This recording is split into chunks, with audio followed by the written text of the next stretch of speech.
जय हिंद दोस्तों आप सभी का एक बार फिर स्वागत है आपके अपने सैनिक वेलफेयर यूट्यूब चैनल में। दोस्तों आज मेरे जितने भी पूर्व सैनिक हैं उनके लिए, उनके बच्चों के लिए और जो भी भाई जॉब करना चाहते हैं सभी के लिए बहुत ही इम्पोर्टेंट खबर है। तो पहली खबर जवानों के लिए कि वो अगर जॉब करना चाहते हैं और डिसेबिलिटी है तो डिसेबिलिटी के साथ भी आपको जॉब करने का मौका मिलेगा। दूसरी खबर जवानों के लिए जो नई पेंशन सिस्टम आया है स्पर्श पोर्टल, उसके लिए राज्यसभा से एक बड़ी खबर निकल कर आई है। आज मैं ये दोनों खबर अपने जवानों के लिए लेकर आया हूँ। तो दोस्तों ये दोनों खबर एक एक करके देखते हैं। पहले देखते हैं कि कहाँ आपको जॉब अपॉर्चुनिटी है।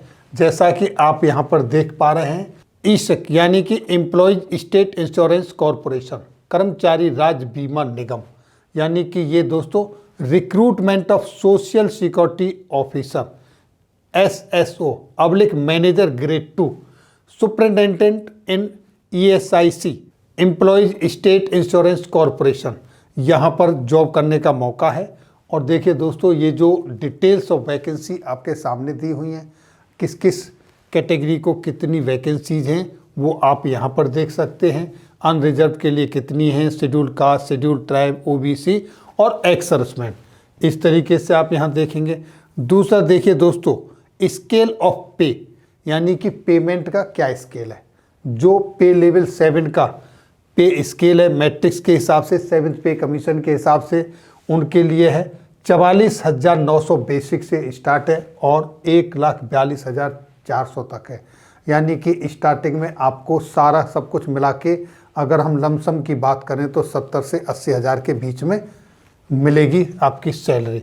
एसेंशियल क्वालिफिकेशन, दोस्तों मैं यहाँ आपको एक चीज़ बता दूँ कि जितने भी हमारे पूर्व सैनिक हैं जो पेंशन आए हुए हैं उन सबको आर्मी की तरफ से ग्रेजुएशन सर्टिफिकेट दिया जाता है। वो सब इसके लिए एलिजिबल है क्योंकि ए डिग्री ऑफ रिकॉग्नाइज्ड यूनिवर्सिटी, यानी कि रिकॉग्नाइज्ड यूनिवर्सिटी से एक डिग्री होनी चाहिए ग्रेजुएशन की। तो आप सब ऑलरेडी ग्रेजुएट हैं और जो आपका ग्रेजुएशन सर्टिफिकेट आपको मिलता है वो वैलिड है, मान्य है, इसलिए आप इसके लिए एलिजिबल हैं। दूसरा, कंप्यूटर की एक वर्किंग नॉलेज आपको होनी चाहिए। डेटाबेस एंट्री वगैरह करते हैं, जो फॉर्मरी लेटर वगैरह लिखते हैं, उसकी आपको जानकारी होनी चाहिए। अगर नहीं है तो अभी भी आप उसके लिए तैयारी कर सकते हैं, कोचिंग वगैरह ले सकते हैं, स्टडी कर सकते हैं, आप इसके लिए एलिजिबल है दोस्तों। अब देखिए आगे एज कितनी चाहिए, एज रिलैक्सेशन, एज के हिसाब से देखिए दोस्तों schedule caste, schedule tribe, OBC, physically handicapped, ex serviceman. Ex serviceman के लिए जो अनरिजर्व कैटेगरी में आते हैं उनको 3 साल की छूट मिलेगी। OBC कैटेगरी वालों के लिए 6 साल की छूट मिलेगी। दोस्तों एक्स सर्विसमैन के लिए एज रिलैक्सेशन, जो अनरिजर्व कैटेगरी के अंदर आते हैं उनको 3 साल की छूट मिलेगी। OBC के अंदर जो आते हैं उनको 6 साल की छूट मिलेगी। SC ST में जो आते हैं उनको 8 साल की छूट मिलेगी। और ये छूट मिलेगी आपकी आर्मी के अंदर जो आपने जॉब किया है उस सर्विस के पीरियड को डिडक्ट करने के बाद, उसके बाद आपकी ये छूट है। पहले सर्विस की टोटल सर्विस आपकी निकाल दी जाएगी आपकी एज से, फिर ये उसके बाद आपको एज काउंट आपकी होगी। इसके लिए दोस्तों जो फॉर्म सबमिट करने की जो ऑनलाइन क्लोजिंग डेट है वो 12 अप्रैल 2022 है, यानी कि ये 3 मार्च 2022 से शुरू हो चुका है और 12 अप्रैल 2022 तक आप इसमें अप्लाई कर सकते हैं। दूसरे उस बहुत सारे इंस्ट्रक्शंस हैं, इसका लिंक मैं आपको दूंगा, उनकी आप स्टडी कर सकते हैं। मैं आपको सिर्फ मोटी मोटी वो चीज़ें बता रहा हूँ जो आज जो भाई जॉब करना चाहते हैं वो आज से ही तैयारी शुरू कर दें अपने लिए या अपने बच्चों से कराना चाहते हैं उनके लिए, तो ये बहुत इम्पोर्टेंट है। इसलिए आप आगे देखिए एप्लीकेशन रजिस्ट्रेशन, ये ESIC वेबसाइट है। जब आप यहाँ पर जाएंगे तो आपका वहाँ से ऑनलाइन अप्लाई होगा। Apply online for recruitment to the post of SSO 2022 in ESIC, ये वेबसाइट है। यहाँ पर आपको सारा ऑप्शन मिल जाएगा ऑनलाइन किस तरह से अप्लाई करना है। आगे देखिए दोस्तों, पेमेंट ऑफ फी देने का तरीका, schedule caste, schedule tribes, person with disability, departmental candidates, female candidates and ex serviceman, इनके लिए 250 रुपये लगेंगे और अदर कैटेगरीज के लिए 500 रुपये फीस है। लेकिन ये जो एक्स सर्विसमैन है और जो 250 कैटेगरी वाले हैं उनके लिए this fee of ₹2050 shall be refunded. ये आपकी रिफंडेड है, लेकिन बैंक चार्जेस काटने के बाद जो भी एप्लीकेबल चार्जेस है वो कट जाएंगे और वो आपके रिफंडेबल है। Modes of payment online only, ये है दोस्तों। सबसे important scheme of examination, examination जो होना है वो किस तरह से होगा। पहले फेज 1 में प्रिलिमिनरी एग्जामिनेशन होगा, उसके लिए आपसे इंग्लिश लैंग्वेज के 30 क्वेश्चन आएंगे, 30 मार्क्स के होंगे, 20 मिनट का टाइम होगा।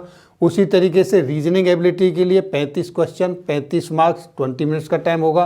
क्वांटिटेटिव एप्टीट्यूड टेस्ट के लिए 35 क्वेश्चन आएंगे और 35 नंबर होंगे, 20 मिनट का टाइम होगा और टोटल जो मार्क्स होंगे वो 100 होंगे और 100 ही क्वेश्चन होंगे।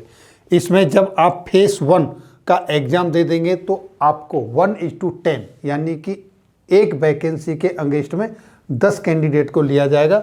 1:10 के रेशियो में आपको फेज 2 में कॉल किया जाएगा। फेज 2 यानी मेन एग्जाम, इसमें रीजनिंग पब्लिक इंटेलिजेंस टेस्ट होगा जहां पर 40 क्वेश्चन होंगे, 60 मार्क्स का, 35 मिनट का time. General economy, financial, insurance awareness, इससे रिलेटेड 40 क्वेश्चन होंगे और 40 मार्क्स, 20 मिनट का टाइम। ये हिंदी और इंग्लिश दोनों लैंग्वेजेस में होंगे। आप जो भी लैंग्वेज में आंसर करना चाहते हैं, अच्छी तरह से समझते हैं, उसमें रिप्लाई करें। अगला इंग्लिश लैंग्वेज, इसमें 30 क्वेश्चन होंगे और 40 मार्क्स होंगे, मैक्सिमम 30 मिनट का टाइम, ये इंग्लिश में ही होगा। और क्वांटिटेटिव एप्टीट्यूड टेस्ट, इसमें भी आपके नंबर ऑफ क्वेश्चन 40 होंगे और 60 मार्क्स के होंगे, 35 मिनट का टाइम, ये भी हिंदी और इंग्लिश दोनों में होगा। तो दोस्तों इस तरह से यहाँ पर फेज 2 में टोटल 200 मार्क्स का आपका पेपर होगा जिसमें 150 क्वेश्चन होंगे। इसके बाद आपको फेज 3 के लिए जो कॉल किया जाएगा वो किया जाएगा 1:5 के रेशियो पर, यानी कि एक वैकेंसी के अगेंस्ट में 5 कैंडिडेट को बुलाया जाएगा। इसमें आपका जो टेस्ट होगा, प्रिपरेशन ऑफ 2 PowerPoint स्लाइड्स, यहाँ आपका थोड़ा कंप्यूटर स्किल का टेस्ट होगा, 10 मार्क्स। दूसरा दोस्तों, typing matter on MS word with formatting, ये भी 20 मार्क्स का है। तीसरा, preparation of table on MS excel with use of फॉर्मूले, यानी कि फॉर्मूलाओं के अनुसार, ये भी आपका 20 मार्क्स का है। किस तरीके से आप फॉर्मूलाओं के साथ MS एक्सेल में काम करते हैं, इसके लिए आपको जवानों को स्पेशली थोड़ा सा स्टडी करने की ज़रूरत है, थोड़ा सा कंप्यूटर का ज्ञान करने की ज़रूरत है। ये कोई ज़्यादा कठिन कुछ नहीं है, आप आराम से प्रैक्टिस करके 1 महीने के अंदर परफेक्ट हो सकते हो वहाँ पास होने के लिए और जॉब पाने के लिए। उसके बाद डिस्क्रिप्टिव पेपर इंग्लिश लैंग्वेज, यहाँ लेटर राइटिंग और एस्से जिसे बोलते हैं निबंध, उसका है। इसमें 2 क्वेश्चन होंगे, 50 मार्क्स का है, 30 मिनट का टाइम है, ये इंग्लिश लैंग्वेज में ही होगा दोस्तों। तो इस तरीके से ये आपका एग्जाम होगा। अब क्वालिफाइंग मार्क्स जो है दोस्तों, प्रिलिमिनरी एग्जाम फेज 1 और फेज 2, ये आपका 45%, अनरिजर्व कैटेगरी के लिए 40%, OBC and extreme weaker category के लिए 35% for schedule caste, schedule tribe and ex serviceman, ये 35%, 30% फॉर पर्सन विद डिसेबिलिटी, उस कैटेगरी के लिए। The qualifying marks in phase 3 computer skill test और ऑब्जेक्टिव टाइप जो कंप्यूटर टेस्ट है for person with disability in descriptive paper will be decided at the discretion of ESIC। ये जो employee state insurance corporation है, ये उनके विवेक के ऊपर है, वो इसको डिसाइड करेंगे। और दोस्तों ये आपकी वेबसाइट है जहाँ पर आपने अप्लाई करना है। ये बहुत ही अच्छा मौका है दोस्तों, सिक्योरिटी गार्ड को वहाँ जाना, यहाँ जाना, थोड़ा सा प्रिपरेशन करें। आप एलिजिबल हैं, आपके पास बहुत एक्सपीरियंस है, लेकिन आप अपने आप में विश्वास जनरेट करें और अप्लाई करें। आपका कंपटीशन आपके अपने भाइयों के साथ, एक्स सर्विसमैन के साथ है, सिविलियंस के साथ नहीं है। आपकी वैकेंसी रिजर्व है और ये वैकेंसियाँ कई बार खाली चली जाती हैं, हमारे जो जवान हैं वो अप्लाई भी नहीं कर पाते हैं। तो इसलिए ये एक बहुत अच्छी अपॉर्चुनिटी है और इस तरह की बहुत अपॉर्चुनिटियाँ मिलती हैं जगह जगह पर, लेकिन थोड़ा सा आपने प्रिपरेशन करना है और उसके लिए जागरूक होना है। तो ये थी दोस्तों, ये आपके जॉब से संबंधित जानकारी। इसका लिंक आपको मिलेगा, पूरा पढ़ सकते हैं, स्टडी कर सकते हैं। अब दूसरी खबर, जो पेंशन भोगियों के लिए जो नया पेंशन सिस्टम आया है, जिसमें स्पर्श पोर्टल के थ्रू अब पेंशन आनी शुरू हुई है, इसमें राज्यसभा से क्या खबर आई है निकल के, उसके बारे में बात करते हैं। तो देखिए दोस्तों, ये रक्षा विभाग राज्यसभा में 14 मार्च 2022 को वहां पर डिजिटल पोर्टल स्पर्श में सुधार, इस संदर्भ में श्री YS चौधरी जी ने पूछा, क्या रक्षा मंत्री यह बताने की कृपा करेंगे कि सरकार को ऐसी शिकायतें प्राप्त हुई हैं कि वर्तमान डिजिटल पोर्टल स्पर्श देश के दूर दराज के इलाकों में रहने वाले जो हमारे भूतपूर्व सैनिक हैं उनके लिए उपलब्ध नहीं है? क्या इस तरह की कोई उन्हें शिकायत प्राप्त हुई है? दूसरा, अगर ऐसा हुआ है तो क्या देश में रक्षा क्षेत्र में पेंशन भोगियों के लिए पेंशन संबंधी ऑनलाइन सेवाओं को सुलभ बनाने के लिए कोई सुधार किए गए हैं? यदि हाँ, तो उसका जवाब क्या है? और क्या रक्षा क्षेत्र के पेंशन भोगियों की शिकायतों को पोर्टल के माध्यम से व्यक्त किया जा सकता है और उनका समाधान मांगा जा सकता है? आगे उन्होंने पूछा, और यदि ऐसा है तो इस पोर्टल के प्रारंभ होने के समय से और पोर्टल पर कितनी शिकायतें अब तक प्राप्त हुई हैं, यानी कि कितने लोगों की कंप्लेंट उस पोर्टल पे आई हैं और कितनी शिकायतों का अब तक आपके पोर्टल के माध्यम से ब्यौरा दिया गया है। ये सवाल थे। इनका जवाब दोस्तों रक्षा मंत्रालय में राज्य मंत्री श्री अजय भट्ट जी द्वारा दिया गया।